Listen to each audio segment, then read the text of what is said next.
Welcome to the Rim Break Rodeo. We hope this video helps. In this video, I will explain how to make Metro Exodus look better. First, ensure your display resolution matches your monitor's native setting for the sharpest image. Next, navigate to the video options and set texture quality to Ultra. This significantly enhances environmental details. Consider disabling VSync if you notice input lag, but re-enable it if you experience screen tearing for smoother visuals. These initial adjustments provide a solid foundation for improved graphics.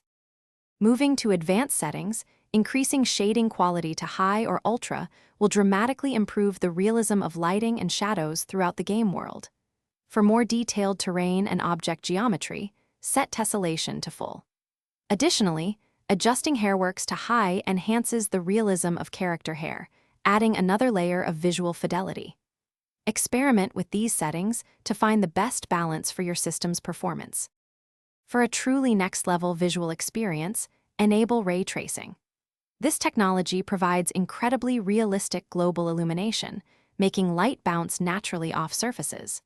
To maintain good performance with ray tracing, utilize NVIDIA DLSS or AMD's FSR upscaling technologies. They offer significant frame rate boosts with minimal visual compromise.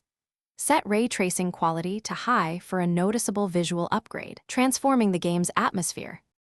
To finalize your visual setup, fine-tune motion blur and depth of field to your personal preference. Some players prefer these off for a sharper image. For even more customization, consider using a reshade preset to apply custom post-processing effects, further enhancing the game's aesthetic.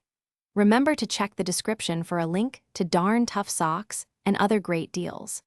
These final adjustments will help you achieve the perfect look for your Metro Exodus experience. Thanks for watching. Consider subscribing if we helped you.